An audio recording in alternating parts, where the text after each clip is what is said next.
नमस्कार, India TV में आपका स्वागत है। मैं हूं आपके साथ दीपक प्रजापत, मेरे साथ अमित हैं। और आज हम जिस बात पर डिस्कशन करेंगे वो डिस्कशन है वक्फ बोर्ड पर, जो संसद में ये कानून की बात चल रही है, चर्चा हो रही है और इस कानून को लेकर तमाम तरह के विरोध भी होने स्टार्ट हो गए हैं। अमित जी हमारे साथ हैं। अमित जी, जरा इस कानून के बारे में हमारे दर्शकों को कुछ बताइए। देखिए, क्योंकि ये कानून तो पेश हो चुका है और ये जेपीसी के पास भेजा गया है, यानी कि जॉइंट पार्लियामेंट्री कमेटी की ओर। लेकिन आखिरकार वक्फ बोर्ड और ये वक्फ अमेंडमेंट बिल है क्या, ये समझना जरूरी है। अब वक्फ बोर्ड के बारे में, वक्फ के बारे में लोग क्या जानते हैं, तो इतना समझ में आता है कि ठीक है, ये एक मुस्लिम संगठन या मुस्लिम समुदाय के लिए कोई एक संस्थान है, इंस्टीट्यूशन है। लेकिन वक्फ का मतलब ये समझिए कि आपके पास कोई प्रॉपर्टी है और ये प्रॉपर्टी अगर आप दान में दे रहे हैं अपने ईश्वर, अपने अल्लाह को, तो वो वक्फ हो जाता है। यानी कि उसका जो मालिकाना हक है वो किसका हो गया? खुदा का हो गया। खुदा का हो गया, ठीक है। और उससे जो कमाई होगी या उससे जो आप भी कमाएंगे वो आपको सोशल सर्विस में देना पड़ेगा, सामाजिक कार्य में आपको उसको खर्च करना पड़ेगा। वो आप अपने जेब में नहीं रख सकते हैं। अब भारत में इस वक्त क्या वक्फ बोर्ड को लेकर चीजें चल रही हैं? 1954 में जवाहरलाल नेहरू जब प्रधानमंत्री होते थे उस वक्त यह बिल आया था, ठीक है, वक्फ बोर्ड का। और उसके बाद फिर 1995 में इसमें बदलाव हुआ, 2013 में भी इसमें बदलाव हुआ। लेकिन 1995 में जब नरसिम्हा राव के दौर में इसको बदला गया, इसमें अमेंडमेंट हुआ, उस दौरान इसको जो पावर दिया गया, बोलते ना एक तरह से एब्सोल्यूट पावर किसी को दे देना। एक होता है कि आप किसी को अधिकार देते हैं, असाधारण अधिकार दे देना अपने आप में एक मुश्किल हो जाता है। किसी की शक्तियां बढ़ा देना। हाँ, शक्तियां बढ़ा देना कि उसके ऊपर कुछ है ही नहीं, आप ही आप हैं, हाँ स्वयंभू हो गए। ठीक, 2013 में भी इसमें अमेंडमेंट आया। लेकिन अब क्या हो रहा था कि इसके चलते बहुत सारी दिक्कतें आ रही थी। और ऐसा नहीं कि इसको लेकर जो संशोधन में मांग उठी वो किसी हिंदू संगठन ने किया, वो नहीं है, ऐसा नहीं। उसमें जो मुस्लिम समुदाय के लोग थे, चाहे वो शिया लोग हो या फिर बोरा समाज के लोग हो या फिर आगा खानीज हो, इसी तरह से अलग अलग जो उनके छोटे छोटे समुदाय, उन्होंने बात उठाई थी कि इसमें संशोधन होना चाहिए। विक्टिम्स भी इसमें मुस्लिम समुदाय के ही ज्यादा थे, बहुत लोग जिस तरीके से बताया गया, प्रॉपर्टीज को लिया गया। इसमें थोड़ी सी जो और जोड़ देते हैं, फिर हम आज के लिए बात करेंगे।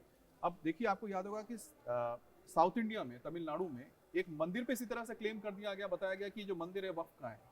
उस पूरे गांव पर क्लेम किया गया था। अब सोचिए कोई मंदिर और गांव पूरा कंप्लीट उस पे किया गया, जिसपे आप थोड़ा आगे जुड़ेगा। तो इस तरह के बहुत सारे ऐसे घटनाएं हुई हैं जिसके मद्देनजर सरकार को एक कदम उठाना पड़ा। उसमें सबसे मुश्किल मामला यह है कि जब आप संविधान की बात करते हैं, हर कोई संविधान की बात करता है, पूरा चुनाव संविधान पे लड़ा गया कि संविधान बदल जाएगा। लेकिन संविधान के अंदर कहाँ ये प्रावधान दिया गया है कि इस देश में समान अधिकार लोगों के नहीं है। समान अधिकार का मतलब ये है कि कल अगर आपकी प्रॉपर्टी पे मैं वक्फ के तौर पे बोलूं कि यह हक है मेरा, आपको कहाँ जाना पड़ेगा? फिर वक्फ के पास ही जाना पड़ेगा। क्या आप कोर्ट जा सकते हैं? नहीं जा सकते हैं। संविधान क्या कहता है? सबके समान अधिकार है, इक्वल राइट है। देश के सर्वोच्च अदालत में अगर आप नहीं जा सकते हैं, तो ऐसे में ये कानून इस देश में है, तो अपने आप में बड़ा सवाल खड़ा होता है कि भाई, जिस देश में आप लोकतंत्र की बात करते हैं, समान अधिकार की बात करते हैं, समान अधिकार है कहाँ पर? अगर मैं इनकी प्रॉपर्टी पे वक्फ के तहत बोलूं कि मेरा दावा करता हूं कि ये प्रॉपर्टी वक्फ की है, ये आएंगे मेरे पास और तय कौन करेगा कि आपकी प्रॉपर्टी है या नहीं? आप ही तय करेंगे, उसमें वक्फ बोर्ड ही तय करेगा पूरी तरीके से, जो तो ट्रिब्यूनल है। अब इसमें ही तो बदलाव की बात हुई। तो मैंने तो समस्याएं बता दी कि जो समस्याएं उठी थी और उसको लेकर जो लोग भुक्तभोगी हैं, उन्हीं के रहते हुए सरकार को लाना पड़ा। और सबसे बड़ी बात यह है कि इस देश में अगर किसी चीज को लेकर विवाद हुआ है, कौन निपटारा करेगा? इस देश की सर्वोच्च अदालत करेगी? संविधान? तो ना संविधान के तहत ये चीजें समझ में आती है कि किसी के पास असामान्य अधिकार हो, और दूसरी बात ये समझ में आती है कि सर्वोच्च अदालत तक आप नहीं जा सकते। ये तो प्रश्न बनता है। सबसे बड़ा तो मैं इसको सिंपल वे में कहूँ तो फ्रॉड कहना गलत नहीं होगा। फ्रॉड हो रहा है क्योंकि आपने तमिलनाडु की बात की। अब मैं आपको बताता हूँ दिल्ली हाई कोर्ट पर भी वक्फ बोर्ड ने क्लेम किया हुआ था। अब आप दिल्ली की बात करिए तो दिल्ली हाई कोर्ट है, सुप्रीम कोर्ट है, राष्ट्रपति भवन है, प्रधानमंत्री आवास है और तमाम तरह के मंत्रालय भी है यहाँ पर। कल को जाकर के कहीं भी जाकर के आप बता देंगे कि ये मेरी जमीन है, मैं विक्टिम हूँ, ये वक्फ बोर्ड है, मैं जाके इनके पास रहा हूँ, वक्फ बोर्ड के पास जा रहा हूँ, जजमेंट कौन देगा? वक्फ बोर्ड देगा। तो ये टोटली एक तरह से फ्रॉड है। तो इन सांसदों ने जिन्होंने शपथ ली थी, किसके लिए है? संविधान की। बाकायदा फोटो दिखाए थे, सबने देखा था। जो विपक्ष आज विरोध कर रहा है, चाहे कांग्रेस हो, समाजवादी पार्टी हो, पुरजोर तरीके से विरोध किया, लेकिन किसकी कॉपी दिखाई गई? संविधान की। उसी संविधान के दायरे में लाया जा रहा है। इस एक्ट के बाद अब क्या होगा कि जो भी कानून होगा या जो भी विक्टिम होगा वो कहाँ जाएगा? अब उसमें एक दायरा दिया गया है कि वो कोर्ट भी जा सकता है। बिल्कुल, उसके एक प्रावधान दिए गए हैं कि कोर्ट जा सकता है। कोर्ट के साथ साथ वहाँ सबसे जरूरी चीज जो इसमें बदलाव आएगा, वो बदलाव होगा आर्बिट्रेटर को लेकर। आर्बिट्रेटर कौन होगा? यानी कि अगर आपके दोनों के बीच विवाद खड़ा हुआ तो पहले आपको ट्रिब्यूनल के पास जाना पड़ता था। यहाँ पर जो आपके डीसी या डिस्ट्रिक्ट कलेक्टर होंगे वो आपके आर्बिट्रेटर होंगे, यानी कि आपके बीच अगर कोई भी विवाद होता है तो वो तय कौन करेगा, ये डीसी तय करेंगे। और डीसी के साथ साथ वहाँ पर और भी सीईओ भी मेंबर्स बनाए जा रहे हैं, जो मेंबर्स हो सकते हैं, जो सीईओ वो गैर मुस्लिम भी हो सकता है, उसके साथ जो मेंबर्स आ सकते हैं मुस्लिम होंगे या गैर मुस्लिम होंगे, उसको लेकर भी प्रावधान लाया जा रहा है। खैर ये कुछ ऐसे प्रावधान होंगे जिसको लेके मुस्लिम जो समाज के लोग या फिर सांसद सवाल उठा रहे हैं। लेकिन इसमें सबसे महत्वपूर्ण जो चीज जो बिल में जो अमेंडमेंट बिल आ रहा है, संशोधन बिल जो आ रहा है 2024 का वक्फ बोर्ड को लेके, उसमें है आर्बिट्रेटर को बदलना। जो डीसी एक न्यूट्रल व्यक्ति है, वो संविधान के तहत ही आया हुआ है। तो एक संवैधानिक व्यक्ति अगर ये तय करता है कि जो क्लेम कर रहा है या फिर जो दावा कर रहा है उसके उलट जो दावे कर रहे हैं, तो ऐसे में कौन तय करेगा? न्यूट्रल व्यक्ति तय करेगा ना। जिस पर आरोप लग रहे हैं वो कैसे तय कर लेगा कि तुम सही है कि गलत है? यही है ना। तो ऐसे में अगर आर्बिट्रेटर डीसी बनता है, डिस्ट्रिक्ट कलेक्टर बनता है, तो ये जायज है कि नहीं है? बिल्कुल जायज है। संविधान में ये सब प्रावधान है। हम और आप एक सेक्युलर कंट्री में रह रहे हैं। ये ऐसा नहीं कि ये बोर्ड एक पर्टिकुलर कम्युनिटी के लिए हो। अब हमने कहीं भी देखा है। अमित जी आप बताइए कि क्या आपने भारत के अंदर अभी तक किसी एक कम्युनिटी के लिए पर्टिकुलर बोर्ड देखा है? हमने तो नहीं देखा अभी तक। तो ये यहाँ पर तो है ना, मुस्लिम पर्सन लॉ बोर्ड है। एक सिर्फ वक्फ बोर्ड है, उसके अलावा किसी देखिए मुस्लिम पर्सन लॉ बोर्ड है। मुस्लिम पर्सन लॉ बोर्ड तो उस वक्त भी सवाल उठा रहा था जब यहाँ पर ट्रिपल तलाक की बात हो रही थी। उन्होंने कहा था कि ये शरिया के तहत आता है, अब हमारे धर्म के अंदर हस्तक्षेप ना करें। यही बात आज संसद के पटल में कह दी गई कि इससे तो दूर रहना चाहिए सरकार को। ये तो हमारा जुड़ा मामला है, जो हमारे धर्म से जुड़ा हुआ मामला है। धर्म से जुड़ा हुआ मामला है, लेकिन जब वो आपके देश के जमीन को, देश की प्रॉपर्टी को, देश के लोगों के ऊपर आता है, तब तो देश का संविधान और देश की कानून तो बात करेगा ना। अब कोर्ट में जाके कल कोई क्लेम कर दे कि ताजमहल मेरा है, किया है। अब देखिए तो किया है, ताजमहल पर भी किया है। हाँ, तो और एक फैक्ट और मैं आपको बता देता हूँ। एक फैक्ट ये है कि आपको पता है कि वक्फ बोर्ड के पास भारत में तीसरे नंबर पर है वक्फ बोर्ड, जिसके पास सबसे ज्यादा लैंड है। पहले नंबर पर, जहां तक मुझे सही, आप करेक्ट करना मुझे, डिफेंस है, और दूसरे नंबर पर रेलवे है, और तीसरे नंबर पे आते हैं वक्फ बोर्ड। ये कितने, बताइए कितने के पास प्रॉपर्टी है? 8.8 या 9 करोड़ तो इनके पास, लाख करोड़ तो इनके पास सिर्फ और सिर्फ क्या है?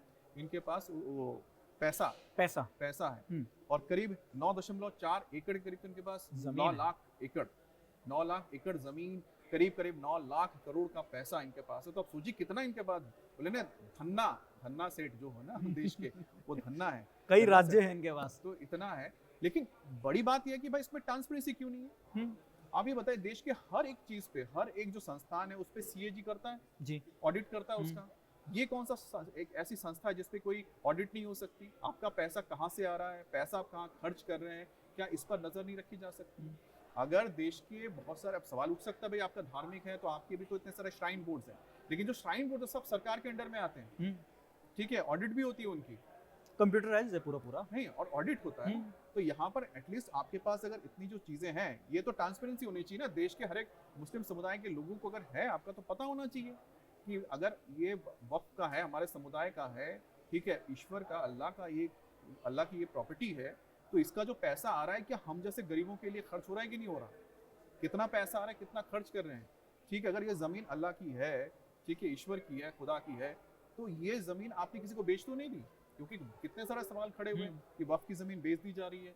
तो मुझे कुल मिलाकर लगता है कि इसका मकसद किसी की जमीन लेना नहीं है, किसी के धर्म को ठेस पहुंचाना नहीं है। देश के अंदर एक कानून है, उस कानून के तहत ये कतई नहीं हो सकता कि कल तो हर कोई खड़ा हो जाएगा कि भाई अगर हम कल मंदिर वाले खड़े हो जाएं, गुरुद्वारे वाले खड़े हो जाएं, चर्च वाले खड़े हो जाएं और बोले कि नहीं ये तो गॉड की जमीन है, हम बोले तो राम की जमीन है, फिर कोई आके खड़ा हो जो बोले कि भाई तो ये तो हमारे ईश्वर की जमीन है, उसके बाद आप क्या करेंगे? और वो बोलेंगे हमें भी यही राइट चाहिए। क्योंकि देश में अगर सब सर्वोच्च क्या हो सकता है? सर्वोच्च न्यायालय हो सकता है, संविधान हो सकता है, और संविधान सबको समान अधिकार देता है। किसी के एक व्यक्ति को आप असामान्य अधिकार नहीं दे सकते हैं। और यहाँ पर असामान्य अधिकारी नजर आता है जहां पर कोई व्यक्ति खड़ा होकर ये कह दे कि ये जमीन हमारी है और उसको आप चैलेंज ना कर पाए कोर्ट में। देखिए सबसे बड़ा डबल फेस तो यही है ना कि संसद में जो संविधान की कॉपियां लेके जाते हैं, सड़कों पर जाते हैं, भाषणों में जाते हैं, वो भाषणों में देते हैं अंबेडकर साहब की बड़ी बड़ी लाइनें पढ़ेंगे, कोट एंड कोट उनको किया जाता है, उसके बाद आप संविधान के दायरे में ही तो लाने की चीज कर रहे हैं, उसको आप मानने के लिए तैयार नहीं है।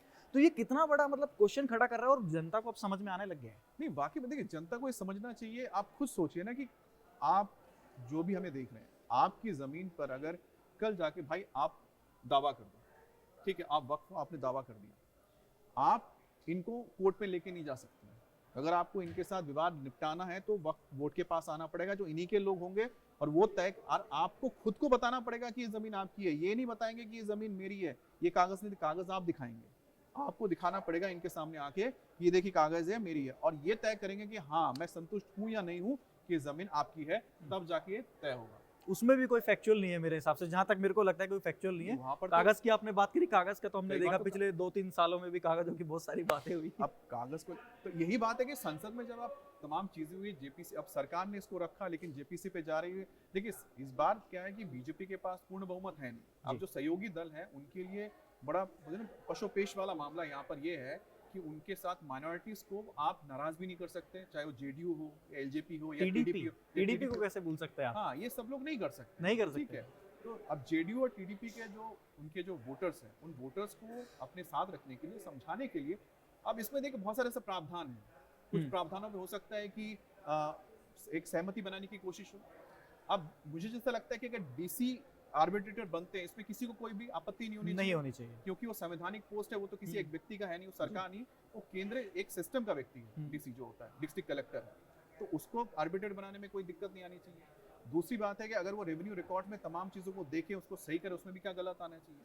मेंबर्स को लेकर अगर उनको हिचक है कि नहीं भाई मेंबर्स हमारे मुस्लिम होने चाहिए, ठीक है, उसको हो सकता है कि चर्चा होगी, सी चीजें होगी, लेकिन जो महिलाओं को रखने की बात हो रही है उसमें कोई दिक्कत नहीं होनी चाहिए। पसमंदा मुसलमानों को इसमें नुमाइंदगी देने की बात हो रही है, उसमें क्या गलत है। शिया हो या फिर बोरा समुदाय के लोग, उनको नुमाइंदगी मिले, इसमें क्या गलत है तो सभी मुसलमान ना, मुस्लिम समुदाय के लोग हैं। तो मुझे लगता है कुछ एक चीजें हैं जो 40 प्रावधान में कितनों में बात बनती है, कितनों में नहीं बनती, वो देखना होगा। लेकिन अगर किसी को ये लगता है कि जेपीसी में जाने का मतलब है कि वक्फ एक्ट जो बिल लेकर आए हैं वो ठंडे बस्ते में जाएगा, तो मुझे लगता है कि ठंडे बस्ते में रहने वाला नहीं है, क्योंकि प्रधानमंत्री मोदी ने अगर सोचा होगा, उनको ये अंदेशा रहा होगा कि ये मामला कहाँ तक जा सकता है, जेपीसी हो सकता है या कहीं जाएंगे, जा सकता है। तो ऐसे में जाएंगे तो चर्चाएं होंगी, क्योंकि इसमें बहुत सारी जो चीज़ें, मुझे लगता है कई सारे जो मुस्लिम आपके समुदाय के भी लोग हैं और बहुत सारे सांसद भी होंगे जो इसके हक में होंगे कि पसमंदा को इसमें मिले, जो सबसे दलित माने जाते हैं मुसलमानों में, चाहे वो आपके बोहरा समुदाय जो अल्पसंख्यक है, शिया जो अल्पसंख्यक है मुसलमानों में, उनको नुमाइंदगी मिले, ताकि एक जो बोलते हैं ना कि एक होलिस्टिक, एक इंक्लूसिव वोट बने ना, कुछ एक व्यक्ति या कुछ लोग ना चला। पूरे देश में आप सोचिए कि लगभग 200 लोग मिलके वक्फ बोर्ड चला रहे हैं, टोटल कितने आएंगे? 200।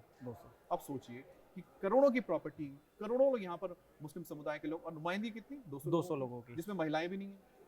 सबसे बड़ा शॉकिंग है, ये सबसे बड़ी चीज है। आपने प्रधानमंत्री मोदी की बात की, तो अब तक का 10 साल का जो उनका कार्यकाल रहा है, प्रधानमंत्री मोदी जिस पिच पर बैटिंग करने उतरे हैं, कभी वो पिच हारी नहीं है उन्होंने, तो इसमें भी हारने के चांसेस। लेकिन इस बार देखिए, इस बार जो पिच है ना, पिच थोड़ी फिसलन वाली है। फिसलन वाली तो बिल्कुल नहीं है। मैं बताता हूँ आपको, जब चुनावी नतीजे आए थे, कयास लगाए जा रहे थे कि इनको ये मंत्रालय दिया जाएगा, उनको वो दिया जाएगा, स्पीकर। हुआ क्या? ओम बिरला बैठे हैं सामने। नहीं, बात तो ठीक है, लेकिन वहां पर देखिए कि ये जो मसला है, क्योंकि मैंने कहा कि जेडीयू हो या फिर टीडीपी हो, ये इस पे चर्चा ठीक है। देखिए हमारे देश में क्या लोकतंत्र में चर्चा है तो उसमें कोई दिक्कत नहीं है, ठीक है, चर्चा बिल्कुल होनी चाहिए। विपक्षी सांसद ने अपनी बात रखी और जो सत्ता पक्ष ने अपनी बात रखी, अब जब बैठे, लेकिन मुझे ऐसा लगता है कि कुछ एक मुद्दे पे उनको दिक्कत नहीं आनी चाहिए। जो मैंने कहा, जिसपे आ सकता है कि भाई जो सीईओ होगा, इसका चीफ एग्जीक्यूटिव ऑफिसर होगा, अगर वो कहते हैं कि नहीं ये मुस्लिम को होना चाहिए, हो सकता है इस पे बात बन जाए। इसके बाद जो मेंबर्स है, जो राज्य सरकार या फिर केंद्र सरकार जिसको अपॉइंट करेगी, वो नॉन मुस्लिम हो सकता है, उस पर भी कोई बात हो जाए।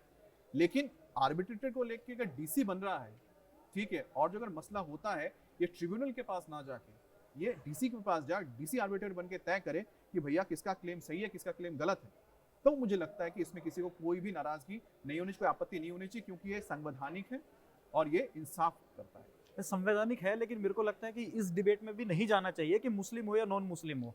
भाई प्रक्रिया जो है वो तो संवैधानिक है, चाहे आप किसी को भी बना सकते हैं। उसमें नॉन मुस्लिम है, मुस्लिम का क्या कह सकते हैं? हम कुछ नहीं कह सकते। आप कहीं भी देखिए, शाइन बोर्ड में जाकर के देखिए, क्या उसमें मुस्लिम नहीं है? उसमें भी कुछ मेंबर्स हैं जो मुस्लिम है। तो हमें इन सब चीज़ों में, आज का भारत तो ये चीज़ एक्सेप्ट नहीं करेगा कि सिर्फ एक पर्टिकुलर कम्युनिटी के लिए आपको उसको संवैधानिक पद में लेकर के जा रहे हैं। उसमें भी आपकी सेलेक्टिव सोच हो कि जैसे हमने कई जगह देखा है कि 5 जजों की बेंच बैठती है, उसमें आपको 2 मुस्लिम चाहिए, 3 हिंदू चाहिए। ऐसा तो मेरे हिसाब से नहीं होना चाहिए आज के भारत के हिसाब से।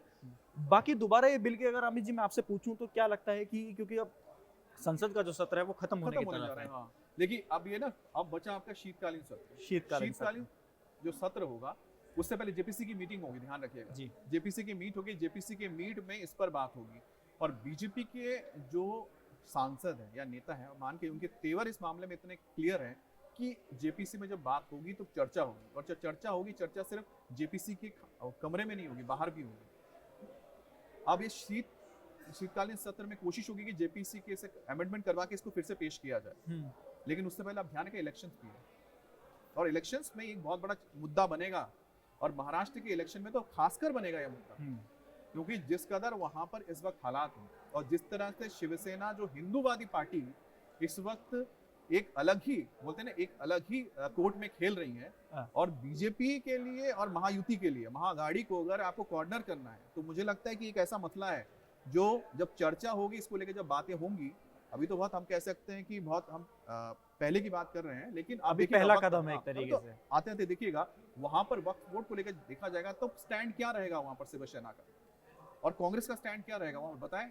अब कांग्रेस ने अपना स्टैंड तो क्लियर कर दिया है कि भाई वो इसके हक में नहीं जा रहे हैं, वो बोल रहे हैं इसको भेजो स्टैंडिंग कमेटी में, इसमें भेजो स्टैंडिंग कमेटी में भेजने के लिए, तो जेपीसी में तो जा रहा है मामला, तो वहां पर अगर स्टैंडिंग कमेटी जाने के लिए बात करें, लेकिन जब आप इस पे जाएंगे, जनता के बीच जाएंगे, तो सवाल पूछा जाएगा ना महायुति की ओर से, बताइए उद्धव जी, देखिए डबल डबल स्टैंड तो हमेशा से रहा है, क्योंकि कांग्रेस आप देखिए अभी आज संसद में बोल दिया कि हम इसके खिलाफ हैं, लेकिन महाराष्ट्र में जाते जाते उनका स्टैंड चेंज भी हो सकता है। हमने कई जगह देखा कि साउथ में कांग्रेस का स्टैंड अलग होता है और नॉर्थ में कांग्रेस का स्टैंड अलग होता है। लेकिन दिक्कत यह है कि कांग्रेस चाहकर भी इसमें से इसके साथ नहीं जा सकती। वक्फ बोर्ड के जो अमेंडमेंट्स हैं, कुछ एक मुद्दों पे हो सकता है बात बने, लेकिन खुल के आ नहीं सकती।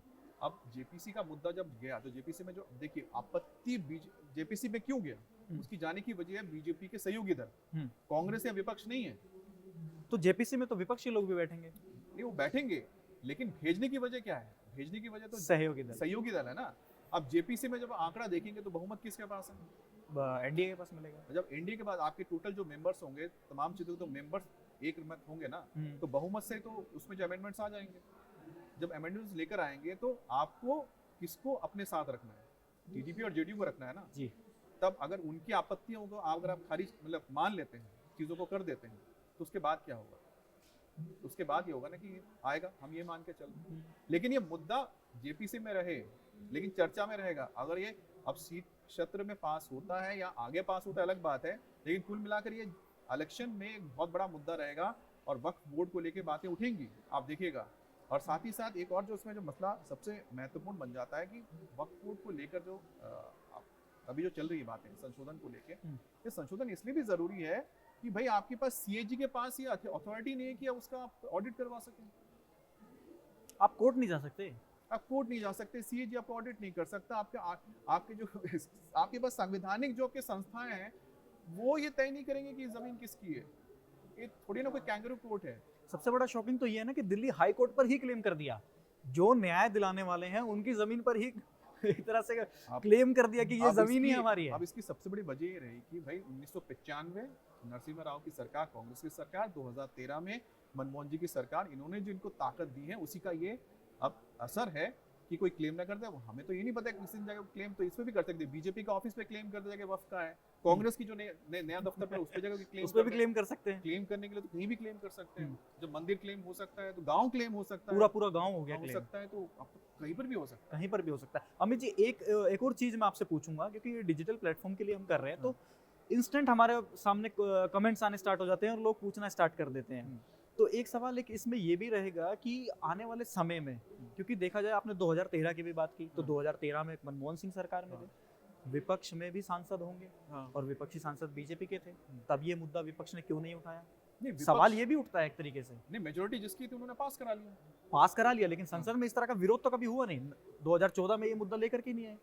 अब एक वापस से ये मुद्दा लेकर के आना, रिवाइव करना, ठीक है, अच्छा है, होना भी चाहिए, संवैधानिक चीजों से देश चलना चाहिए, लेकिन सवाल उन पर भी उठेंगे जो पिछले टाइम पर थे। अब देखिए, अब क्या तो पॉलिटिक्स है भैया, हम तो अपनी राजनीति कर रहे हैं ना। तो उन्होंने अपनी राजनीति की, उन्होंने बोला कि इस मामले को भी रखते हैं, हमारे टाइम आने, ठीक है, अभी ने वक्त था, तो उनके लिए जो एजेंडा थे उन्होंने अपने एजेंडे में पहले काम किया। अब देखिए ना, मोदी सरकार के जो पहले 10 साल है, 10 साल के अंदर उनका जो पहली प्रायोरिटीज जो उन्होंने जो सेट की थी, उनका था कि भाई आपको इंटरनेशनली अपने आप को, भारत को एक जगह पे ले जाना है, ठीक है।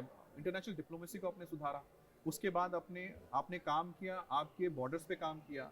तो जब आपने 5 साल आपने इकोनॉमी साथ में आपने अपने इंटरनेशनल आपकी जो रिलेशनशिप है और साथ ही साथ आपके जो सिक्योरिटीज पे आपने काम कर लिया, ठीक है, उसके साथ ही आपने देश के सोशल इश्यूज पे भी काम किया। फिर अगले जो 5 साल आप देखिए, अगले 5 साल उन्होंने फिर बीजेपी ने अपने मैनिफेस्टो पे काम किया। उनका जो मैनिफेस्टो था, चाहे वो 370 हो, ठीक है, चाहे वो राम मंदिर का मुद्दा हो या यूसीसी हो, इस पर काम किया। अब जो अगला 5 साल आया है, अब उस 5 साल में उस जगह पर आए हैं जहां पर वो अब ये मुद्दे आएंगे, अब ये मुद्दा उठाया। लेकिन ये मुद्दा जो अब उठा है, ये मुद्दा आप देखिए कि है तो बहुत जेन्युइन, बात होनी चाहिए, चर्चा होनी चाहिए और मुझे लगता है कि चर्चा होगी भी, क्योंकि चुनाव है और चुनाव में एक मुद्दा बनेगा, क्योंकि इस पर आपको स्टैंड लेना पड़ेगा।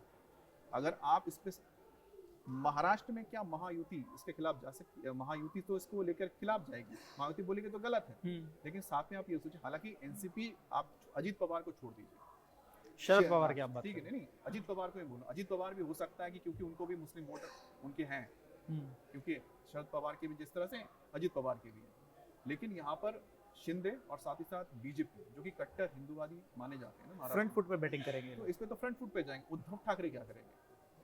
उद्धव ठाकरे क्या बताएंगे? नहीं, वक्फ जो बोल रहे हैं बिल्कुल सही है, अगर मंदिरों की जमीन पे भी क्लेम करता है तो दे दीजिए उनको।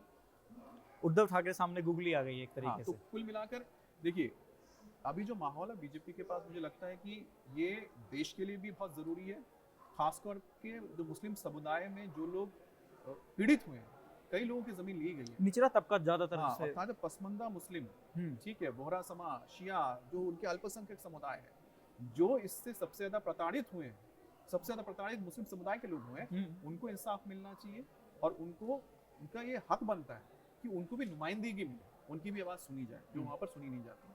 तो मुझे लगता है कि फिलहाल ये मामला आगे गर्म रहने वाला है।